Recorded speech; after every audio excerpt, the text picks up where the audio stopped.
Good morning, friends. Welcome to my YouTube channel, Medical Classes by Srinidhi Acharya. Please don't forget to subscribe my channel and also give your valuable comments. Friends, as we know, in the last two classes, we are discussing about Ayurvedic methods of procuring a healthy progeny. In that context, we have explained the care during the adolescence period, care during the premarital period, care during the pre-copulation period, and we have also seen care during the first part of the pregnancy, that is early embryonic developmental period. So today we will have continuation of the same, and today we will discuss about the care during the first trimester of the pregnancy. Although the Pumsavana and other procedures which we have explained also comes under the first trimester, they are basically the early part of the zygote proliferation, which is very rapid and leads to dramatic changes in the embryo. There are so many genetic changes, genetic coding and its implementation, and formation of the germ layers taking place. The formation of the germ layers are the basic for the future development of the child, and also the formation of the different body organs. So now let us continue with the next part. That is, what is the care which is needed during the first trimester of the pregnancy, especially in order to get a healthy offspring. Now, in the beginning, we will start with the concept of Avyakta Prakriti. So we know that the formation of Srishti, how it is taken place. And we know that there is a Prakriti and there is also a Purusha coming in contact with the Prakriti, and as a result there is a fluctuation in the three gunas which is present in the Prakriti and which is the starting point for the Srishti. In other words to say, it is the energy which is coming to a mass, and thereafter the change has taken place. Energy in the situation is Purusha, and mass, like mass is nothing but Prakriti. Anyway, the same type of Srishti Utpatti which is explained can be also applied in the development and growth of the infant, rather, development and growth of the embryo. The reason is, embryo is also a Srishti, zygote is also a Srishti. The principles are same. There is some mass-like structure which is called as the ovum, which is containing the certain of the genetic material, and similarly there is a structure called as sperm, which is an energy force which is coming in together and forming a vikriti, or forming a new life. So with this context, at the beginning when the zygote is formed, it is Avyakta Prakriti. Avyakta means nothing has been expressed, nothing has been differentiated. Zygote is also like a structure where nothing has been differentiated, everything is present in the Avyakta form. Of course, all the genetic materials are present there, and its differentiation has been not taken place.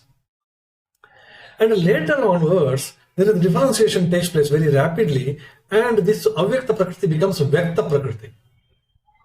And in the process, there is formation of the Ashta Prakritis, 16 Vikaras, and we know that how the Purusha is formed. One by one structures are formed, and as a result, there is a formation of the Sharira. So, Shodasha Sharira, 16 Vikaras are present in the Sharira. So, this indicates one phase of the growth of the embryo. Now, again, we have also got the concept of Panchamahabhutas. Panchamahabhutas are considered as the basic material which is required for the physical growth of the child. Now, in this context, as we know, the Pancha Mahabhutas are expressed in the form of Panch Tanmatras in the embryo. That means, Tanmatra is the Avyakta form of the Pancha Mahabhutas. And expression of this Pancha Mahabhuta is nothing but bhavas, that we will discuss. Now, these four basic molecules which are abundantly present in this universe, that is carbon, hydrogen, oxygen and nitrogen. And these are the four basic elements which actually indicates the minutest form or Tanmatra form of this Panchamahabhutas. Carbon stands for Prithvi and hydrogen stands for Jala, oxygen stands for Agni and as well as nitrogen stand for Vayu. Now, when there is formation of the Ashtaprakriti, we know that what is Ashtaprakriti? Ashtaprakriti is Avyakta Prakriti, Mahat, Ahankara, and Panchatanmatra. That means all the 8 factors are present still in the undifferentiated form. Nothing is expressed here. They're all minute structures, maybe microscopic. Panchatanmatra cannot be seen, but they are present there, unexpressed form. But they are not capable of acting independently. So what Ayurveda says is, karma prerita Vayu organizes this process. This Avyakta Prakriti, Mahat, Ahankara, Panchatanmatra, all they are formed. They are not able to express and they are not able to differentiate. Now the differentiation takes place by means of karma prerita Vayu, as per Ayurveda, which organizes this total process. So this function of formation of a Vyakta Sharira from a Avyakta form, that is in the stage of zygote getting developed into embryo, that is the function of formation of a Vyakta Sharira from a Avyakta form, will be guided by 6 important laws of the nature as per Sushruta. We know that. Swabhava, Ishvara, Kala, Niyati and Parinama. Now how this differentiation takes place, if you should try to find the answer, we cannot get a single answer. There are many factors which are responsible for the formation of this universe, Srishti. Similarly, there are many factors working together for the formation of this Srishti inside the uterus, that is embryo. So they are called as Swabhava, Ishvara, Kala, Niyati and Parinama. Sometimes the cause for their differentiation is, or the cause for their production is Swabhava. Male has got its own Swabhava, male X chromosome, Y chromosome has got its own Swabhava, and they have their own genes and all. Accordingly, they will go into develop. The genital organs will develop separately in case of male and in case of female. That is their Swabhava. So this is one first law of formation of the embryo. Second is the Ishvara, that is guided by a special force. Okay, how the atom is formed, how the proton, neutron, electrons, they come together to form an atom. So when you look into the different theories, one of the theory is it's by nature, another one is it's by a special force. Some force is acting there, some special force is coming there, and it is responsible for this particular unite. So you cannot find a clear-cut answer. Here also, another important case, why the differentiation takes place and there is a formation of the embryo out of a zygote, so that is by means of Ishvara. Another important is Kala. There is a time factor. When you give some time, initially there is no differentiation, and after some time there is a differentiation, that is because of the Kala. As the Kala goes and there is certain changes, and that change itself brings this particular process. Another one is Niyati. There are some predetermined factors. These predetermined factors, Niyati, that is nothing but the genetic expressions which are present in the zygote from the male partner and female partner. Similarly, one more is Parinama. Parinama refers to certain physical and as well as chemical changes which are taking place, or biochemical changes which are taking place. There are a lot of chemical changes, there are a lot of physical changes and biochemical changes in the formation of the ectoderm, endoderm, mesoderm, etc. So likewise, the formation of a embryo, that is an undifferentiated zygote developing into an embryo and later into fetus, is guided by the 6 laws of nature, 6 laws of a universe. Same has been explained in Sushruta as Swabhava, Ishvara, Kala, Niyati and Parinama. Now, the genetic expression from the individualized Panchatanmatras. Now, we have got the Panchatanmatras. These Panchatanmatras are nothing but they contain certain genetic expressions. Okay, their expression is called as bhavas. Their expression itself is called as bhavas.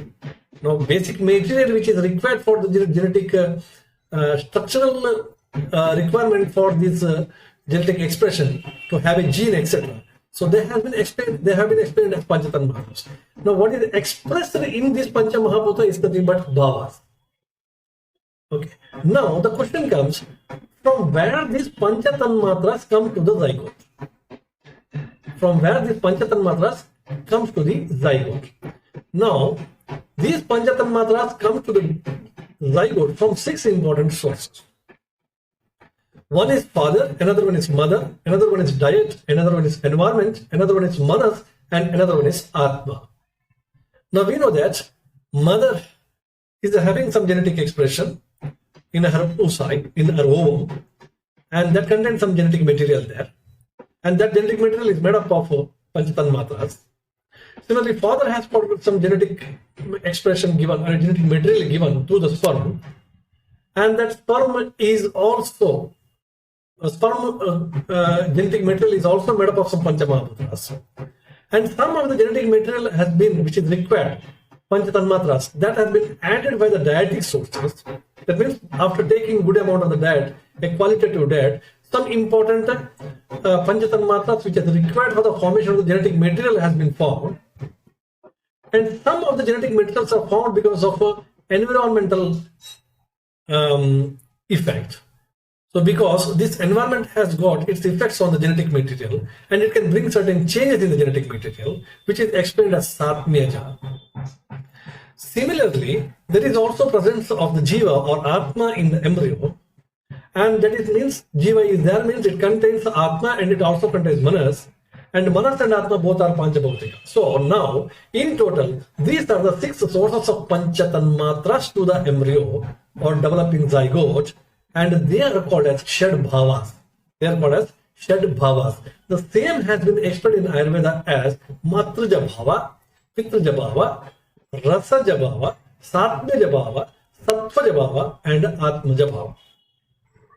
Okay, now one thing is very clear, all are modified, especially the genetic material given from the mother, father, and the Manas and Atma. They get modified by 2 important things. One is diet, that is Rasaja Bhava, and another one is Satmyaja Bhava or environment. We know that the environmental effects on the genetic material. Now, even the genetic expression of the genes are evolved from these 6 factors operating in them. These 6 factors, genetic expressions, we know that Panchatanmatras, so they are from these sources, 6 sources, and the expression of these Panchatanmatras, they are also derived from these 6 materials. Now, one more important thing is, now these Panchatanmatras, that is basically they are going to develop the Panchamahabhutas in future. And these Panchatanmatras have got their basic quality. What is it? Shabda, Sparsha, Rupa, Rasa, Gandha. And the same has been mentioned as light, sound, touch, and smell. Now, if you see the modern physics, light, sound, touch, and smell, these are considered as types of energies. They are the energies. Okay. And as for the modern physics, a mass can be their product. Mass can be their product. So now we get a clear-cut idea how the zygote is differentiated into an embryo in future development. That means some light is coming, or some sound is coming, touch is coming, smell is coming. They're all the sources of energy which is given from this particular Panchatanmatras, and so they're forming into a mass. They're forming a mass, and as a result, the Srishti begins. So now, precursor of this nucleotides, DNA nucleotides of the individual genes and the bhavas are their expression. Now we can take to some extent the precursors of the genes. The genes are made up of DNA and all. So precursors of these genes, that's nucleotides, precursors of the nucleotides of the individual genes and bhavas are their expression. Okay, so therefore we have got autosomal trait, autosomal dominant trait, autosomal recessive trait. Like this, different traits are formed.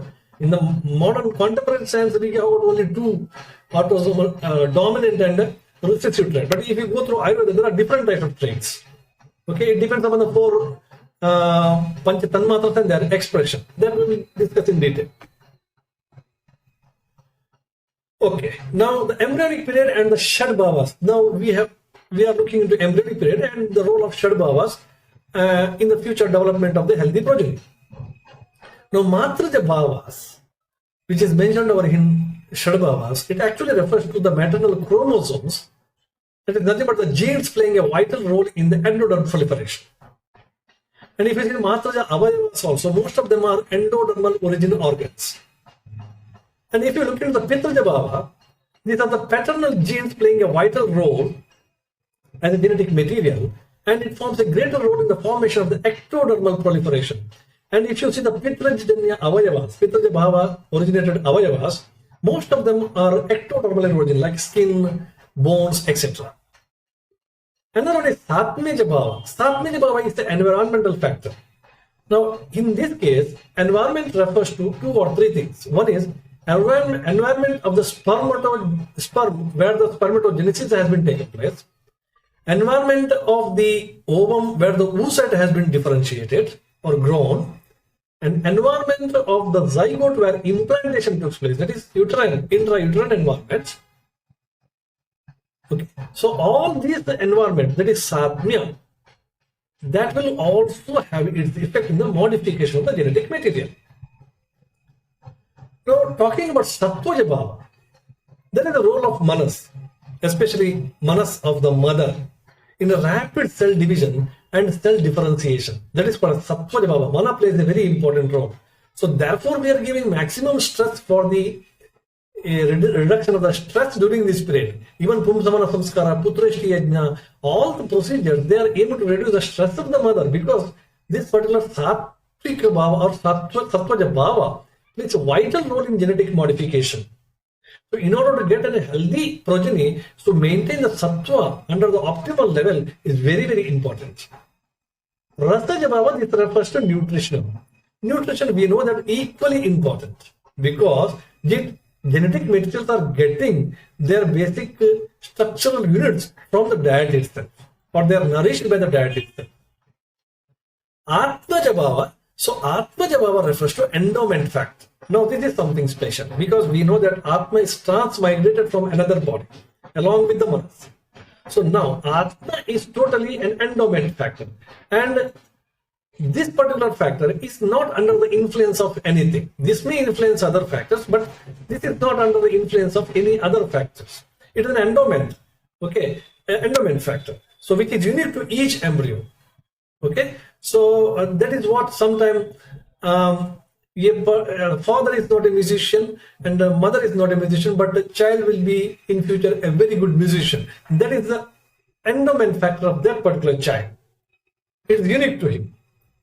Okay, so likewise, these 6 bhavas will go in to nourish the embryo, and it is responsible for the differentiation of the embryo into ectoderm, endoderm, and mesoderm, and further into different parts of the body. Now, the last one we have seen, that is concept of Atmaja Bhava.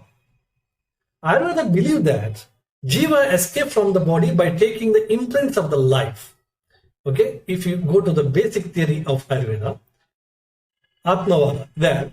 So Atma leaves the body, Atma or Jiva escapes the body by taking the imprints of the life, genetic material. This is nothing but the genetic material, which is embedded in 4 Mahabhutas, like along with the Mana. Okay, so these 4 Mahabhutas are nothing but the micro state of carbon, hydrogen, oxygen, and nitrogen.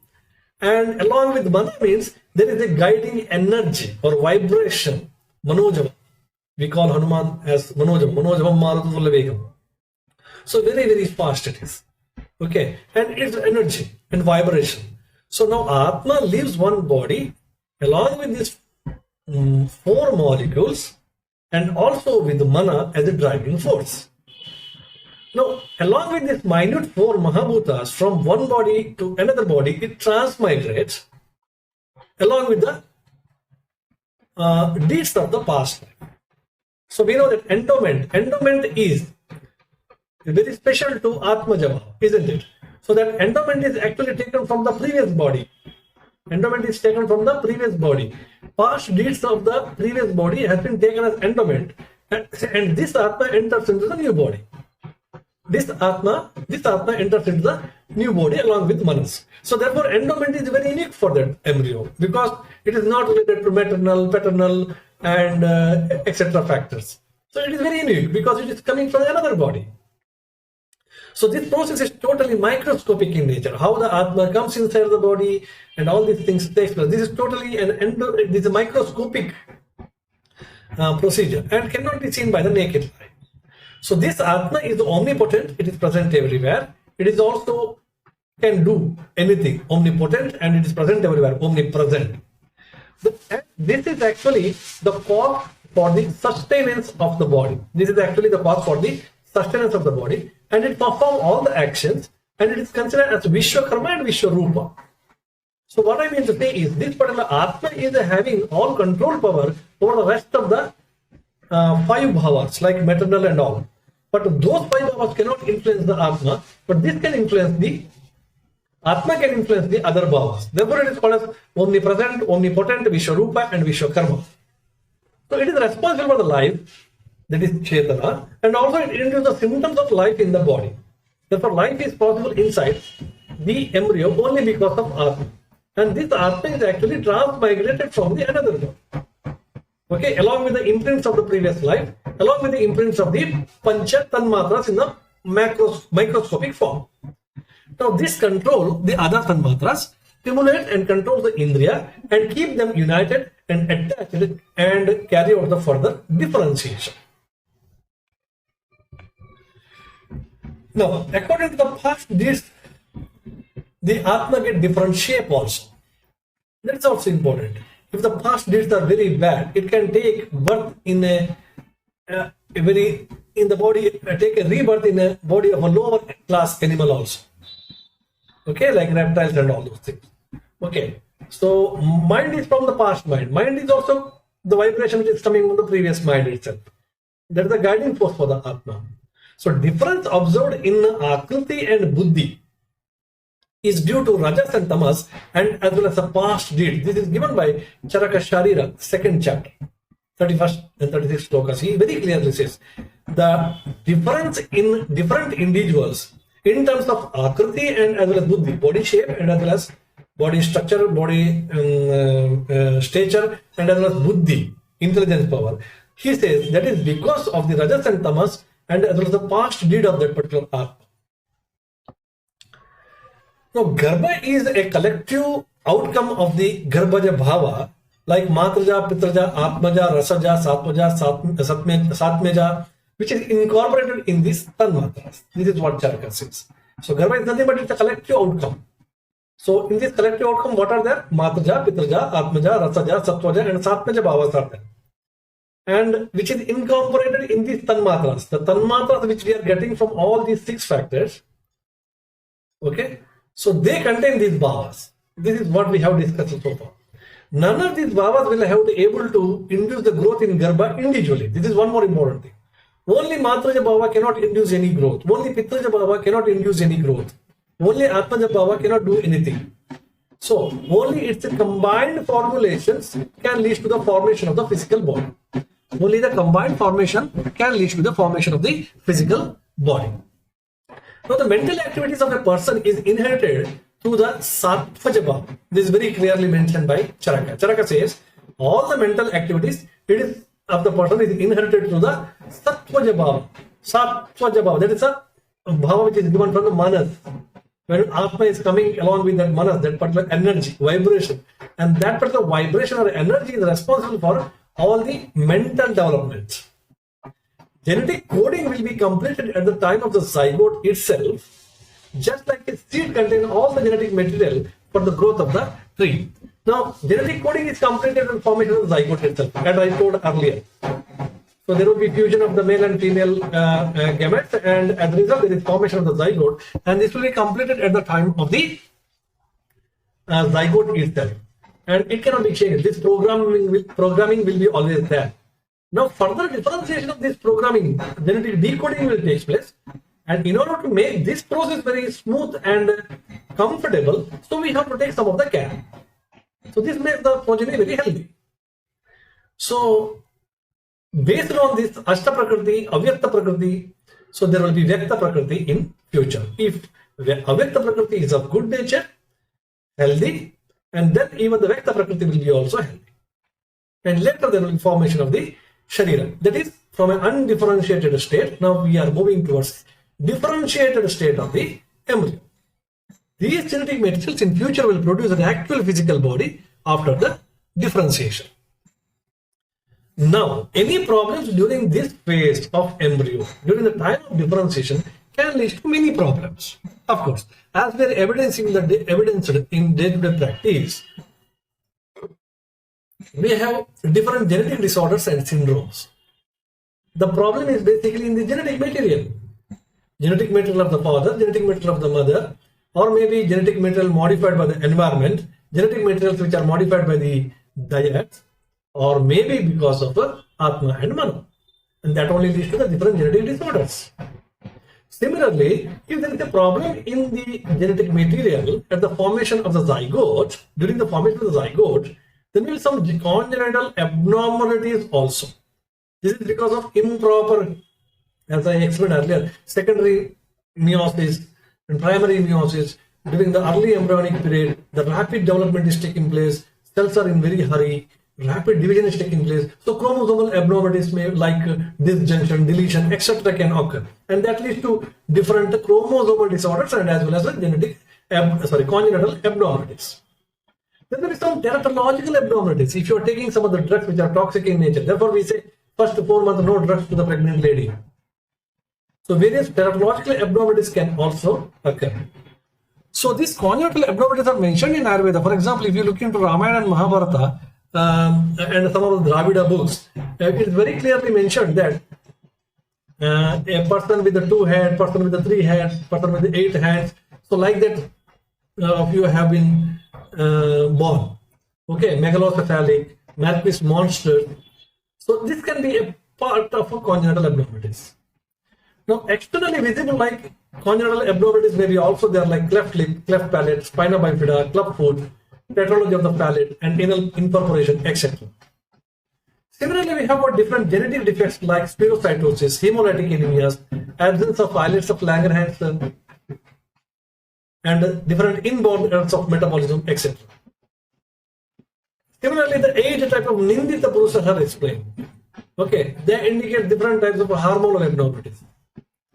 Okay, abnormal, genetic and congenital hormonal abnormalities.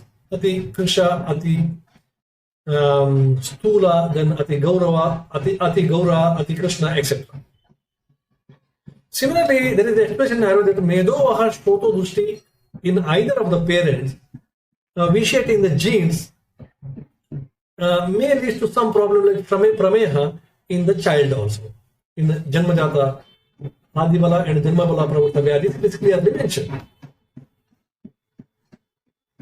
So, all the congenital malformations, developmental abnormalities or malformation present at the time of the birth, malformation at the time of the birth except birth injury, then genetic abnormalities, effect of individuals in inauspicious past deeds, Atma Karma Dosha, then environmental factors from the uterus, that is Ashaya Dosha, mental attitude and abnormal deeds during the fertile period, that is Rutukala, of that particular cycle in which the woman has conceived. This we have discussed in Rutumati Paricharya and ovulation, that is Rajasthala Paricharya. So vitiation of the doshas from the diet, drugs and during pregnancy, all this can cause different type of embryonic defect, and possibility of getting a healthy baby in future is impossible. Doubtful. So we have, I will mention some of the bija doshas. The problem is in the embryonic period, that is formation of this avyakta, formation of vekta from the avyakta. Okay, so at the right time, at the time of formation of the zygote. So problem is like bija doshas, where exactly bija dosha will be there. Problem in the male and female chromosomal material, that is Shandhi, Laibya, double-headed sperm, which gives the double-headed child, and Mredita, that is explained in Garbhopanishad, Anasti Garbha, okay, Varta, Puthi Praja, Trinapatrika, etc. Trinapatrika can be very well compared to the Turner syndrome-like condition. Monosomies, trisomies. So they are basically all the chromosomal problems, okay, which is happening at the time of the early zygotic differentiation. Similarly, there are some Ashaya doshas. Problem is because of Ashaya dosha, problems of a female genital tract may lead to some of the problems in the growing fetus or embryo, and again, the getting a healthy progeny is doubtful. Maybe univapats, mother is suffering from fibroid uterus and uncoordinated uterus, oligohydramniosis, etc. The fetus gets deformed according to the available irregular and inadequate space, resulting in uneven developmental abnormality like talipus. This is also Ashaya dosha. Child is not getting, fetus is not getting sufficient space inside the uterus for the growth. Okay, so that leads to so many congenital abnormalities like talipes equinovarus. The vitiation of the dosha in the shonita, arthava portion, that is, in the dosha vitiation can take place in the oocyte itself or ovum itself. Okay, or vikriti may be in the garbha, like a tree that gets eroded by the stream of the water from the friction of the stones and water, etc. Similarly, there may be IUGR babies. Okay, again, the Ashaya dosha. There is some problem related to placenta, or there may be some disease like hypertension, or mother suffering from some other diabetes-like conditions, or nutrition is not proper. All these are considered as Ashaya doshas. It's the problem in the uterus. Similarly, Nagodara Garbha and Lina Garbha, etc. conditions are also explained as Ashaya doshas. And some of the conditions are Rutukala doshas. First 12 and 16 days of the cycle is called as Rutukala. We know that. Women's psyche and abnormal deeds will have impact on developing grafting follicle in the first 12 to 16 days of the cycle. We have also discussed it in case of Rajaswala Paricharya and Rutumati Paricharya. Hence, certain rules and regulations have been explained. Since there is a chance of ovulation during the orgasm, coronal pleasure is to be avoided during the first 7 to 10 days of the menstrual cycle in order to avoid the liberation of ill-developed ovum. See, if they told that first 7 to 10 days after the menstrual cycle, the coitus should be avoided, because they say that there is every chance of liberation of ill-developed ovum during this time. It is not like completely developed. Usually ovum developed by 12 to 16 days and it will release. But sometimes it may be early release if you don't follow this particular Rajaswala or Rajaswala Paricharya. Ovum liberated in the first 2 days get fails to fertilization. Suppose within 2 days itself the ovum is released because of some problem. It fails to undergo fertilization and fails to undergo implantation or nidation. Ovum liberated on the 3rd day of the Rutukala. I am talking about 2 days after Rutukala. That means 12th and 13th day may fail to have fertilization. And that which is liberated on the 13th day, if at all it is get fertilized, there may be some teratological abnormalities can be seen because it is not completely developed. Earlier the ovum, greater the weakness of the fetus. So ideal time for the liberation of the ovum is 16 days. And if it is not happening, suppose it is happening earlier, then the resulting zygote will not be healthy. So this is called as Rutukala dosha. Now a detailed explanation of Rutukala dosha has been explained. That means Rutukala period or Rutumati Paricharya, Rutukala period. If the mother is indulging in certain activities, that can lead to the effect on the growing child also in future. Okay, mother is that is lady is indulging in excessive sleep during ovulation period. Child born will be sleepy. Similarly, application of the Anjana collyrium to the eyes, then child may have visual problems. If she is more sorrowful and weeps, child will have Vikruta Drishti, visual problems will be there. If she do the Snana and Anulopa, etc., during the, that is, Lepana, anointing, etc., ointment, etc., in the Rutukala period, the child may have Dukkha Shila, that means always miserable child. If she indulges in more oil massage, then child may have Kushta. And if she is cutting her nails during this period, it may lead to a condition called as Kunaki, nail disorder. Running exercise and alkali and doing some exercise, running in excess, etc., child becomes chanchala, fluctuated mind. If she is laughing more during Rutukala, then child may, in the future, child may have black lips, palate and tongue and teeth problems. If she is indulging in excessive talking, the child may be talkative. And if she hears the violent sound during ovulation period, child may be deaf. If she is combing the hair in excess during ovulation period, child may be deaf. Rather, child may be bald. So severe physical and mental exertions and exposed to violent winds, suppose, then child may develop into impolite behavior, unmatta or aggressive behavior. Autism, spectrum-like disorders may be common. Vyakulita mana, if the lady is very much vyakulita dukha or sorrowful during that period of Rutukala, then child may have blindness, khanja, humpback and dwarfism. If at all, that ovulation is successful and the development is zygote and there is a formation of the fetus, then it leads to these problems.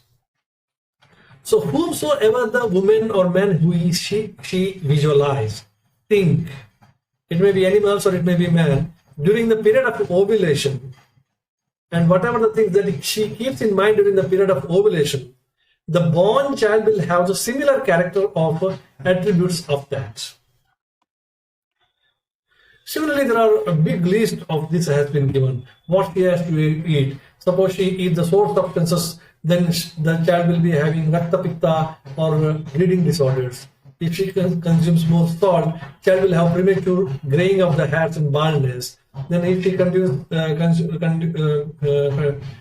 some of the alkali or kshara-like preparations or excess pungent and spicy taste, then it destroys the testes, resulting in azoospermia in the child.